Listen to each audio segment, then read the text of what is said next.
నిర్మాణం నిర్వహణే ముంచింది. మేడిగడ్డ బ్యారేజ్ పై విజిలెన్స్ రిపోర్ట్.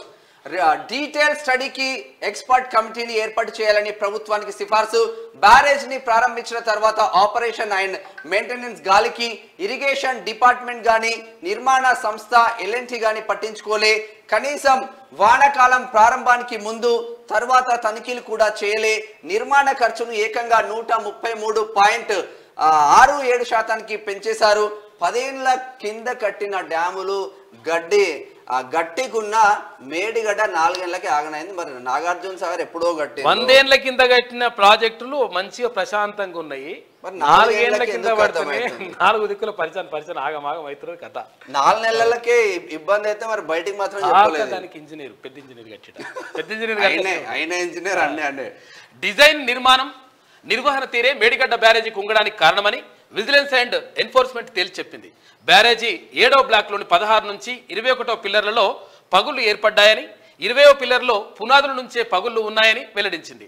6, 7, 8 బ్లాక్లను నిర్మాణ సంస్థ ఎల్ఎన్టీ కాకుండా సబ్ కాంట్రాక్ట్ నిర్మించారని తెలిపింది. ఆ బ్లాకుల్లోనే ఎక్కువగా లోపాలున్నాయని పేర్కొంది. అయితే మేడిగడ్డ బ్యారేజీ కుంగుబాటుపై 14 పేజీలతో కూడిన ప్రిలిమినరీ రిపోర్టును విజిలెన్స్ అండ్ ఎన్ఫోర్స్మెంట్ అధికారులు గురువారం ప్రభుత్వానికి అందజేశారు. బ్యారేజీ వైఫల్యానికి గల పూర్తి కారణాలు అన్వేషించడానికి ఎక్స్పర్ట్ కమిటీని ఏర్పాటు చేయాలని సిఫార్సు చేశారు. మేడిగడ్డ బ్యారేజీని 2019 జూన్ 19న అప్పటి సీఎం ప్రారంభించిన తర్వాత ఆపరేషన్ అండ్ మెయింటెనెన్స్ పనులను ఇటు ఇరిగేషన్ డిపార్ట్మెంట్ కానీ అటు నిర్మాణ సంస్థ ఎల్ఎన్టీ కానీ చేపట్టలేదని విజిలెన్స్ తన రిపోర్టులో పేర్కొంది. 2019-20లోనే బ్యారేజీకి దిగువన కాంక్రీట్ బ్లాకులు కొట్టుకుపోయి ఆఫ్రాన్ దెబ్బతిన్నదని, దీంతో బ్యారేజ్ దిగువన ఇసుక జారిపోయిందని, కొట్టుకుపోయిన బ్లాకులను యథాస్థానంలో ఏర్పాటు చేయలేదని గుర్తించిందట. ఇది పరిస్థితి. ఏమైందట? నార్మల్ గా వాడు చేయకుండా థర్డ్ పార్టీకి అప్పచెప్పడంతోనే స్వాహా అప్పచెప్పడానికి ఎవరు కారణం? కారణం. తర్వాత ఇంకోటి ఏంటంటే ఇది కనీసం ఇక్కడ నిర్మాణ సంస్థ గాని లేకపోతే ప్రభుత్వం గాని కనీసం పట్టించుకోలేదు.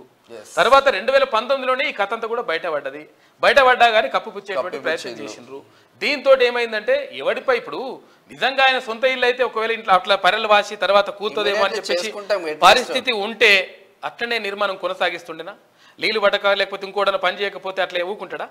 కానీ ఏంటంటే ఇది ప్రజలది. పైసలు మనకు కావాల్సింది జేబులోకి పైసలు రావాలి. జేబులోకి పైసలు రావాలి. ఎన్ని పైసలు రావాలంటే 1,00,00,000 కోట్లు రావాలి. 1,00,00,000 కోట్ల రూపాయల దాకా రావాలి. మరి 1,00,00,000 కోట్లు రావాలంటే ఏం చేయాలి? ఇష్టం వచ్చినట్టుగా ఎవరు చేసుకుంది వాడు చేసుకొని నాకు పైసలు వస్తున్నాయా లేవా అనుకున్నాడు కాక. కాబట్టి ఇట్లా మొత్తం మధ్యలో మాట్లాడు. కాళేశ్వరం అంటే అట్టేది కాదు. కాళేశ్వరం కూడా పెద్ద మొత్తం ఇక టూరిజం స్పాట్ అయిపోతుంది అన్న కోణంలో ఉండే. మరి టూరిజం స్పాట్ లేదు, ఏం లేదు. కనీసం కాళేశ్వరం పోదామంటే ఓ ఆర్టీసీ సూపర్ లగ్జరీ బస్ కూడా డెడ్ స్పాట్ అయింది. అది టూరిజం స్పాట్ కాదు.